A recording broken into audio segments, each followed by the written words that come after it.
Ishaq Dar's return was long overdue. It was only the matter of prevailing political conditions in Pakistan and an overall conducive environment. Mr. Dar was abroad, although officially he had some medical issues.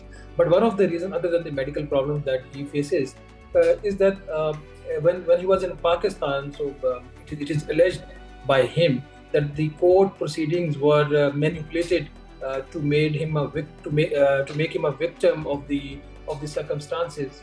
And Mr. Dar also says that his name was not in the JIT; he was just implicated on charges which were baseless. So he was, and you know, till the time the PTI government was in power, it was quite difficult for Mr. Ishaq Dar to return. Now, it's a good step. One should welcome because he's a Pakistani. He has every right to return to Pakistan, provided the courts they objectively consider his case, which they intend to do, and that's a positive development. And Mr. Ishaq Dar has shown the willingness to come and surrender before the court. Let's see what happens by October 7th.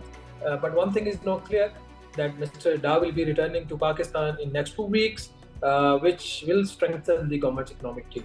If you look at the tenure of the incumbent finance minister, he had been appointed ad hoc finance minister for a period of 6 months under a clause that allows the government to appoint finance minister to a non-elected person. As you know, Mr. Miftah Ismail is not an elected senator or the member of the National Assembly, so his term in any case is going to end by probably 18th of October or around 15th of October, and the federal government has not given any formal or any serious signal to retain him as finance minister, since he has not been nominated to be elected as senator either from Punjab or Sindh, the two possible provincial assemblies from where he can be elected.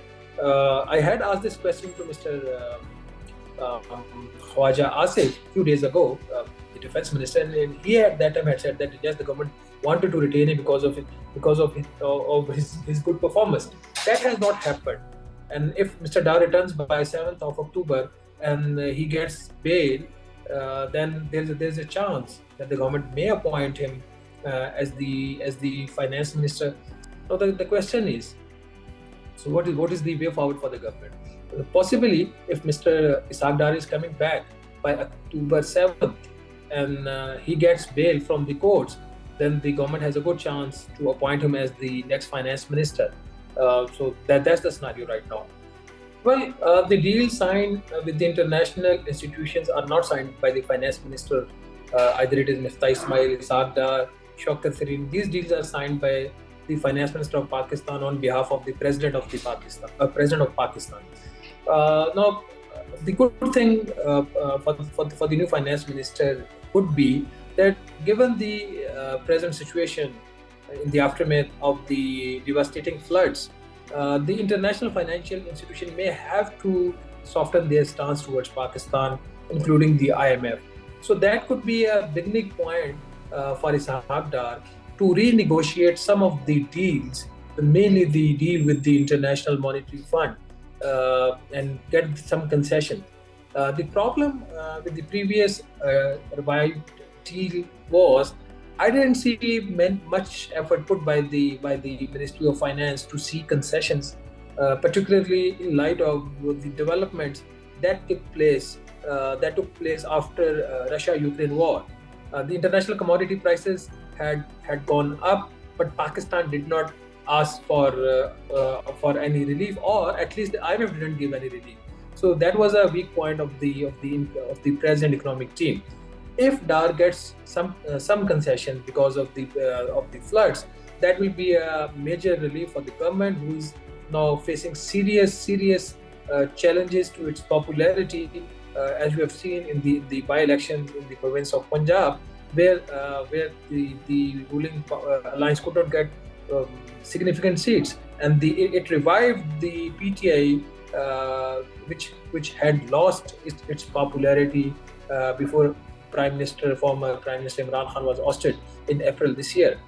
So it could be a good start for the government. It could be a good start and a fresh start for Ishaq Dar. Let's see what happens, and importantly, how Prime Minister Shahbaz Sharif strikes a balance between Miftah Ismail and Ishaq Dar.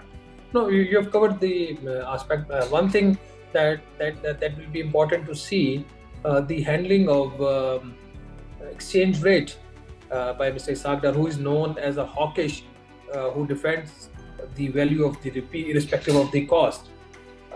And he has a proven record. He has done this in 1998. He again did it in 2014 when he brought back the value of the rupee from rupees 114 to around rupees 97, 98, which eventually settled at rupees 104, 105 when he left the government in late 2017.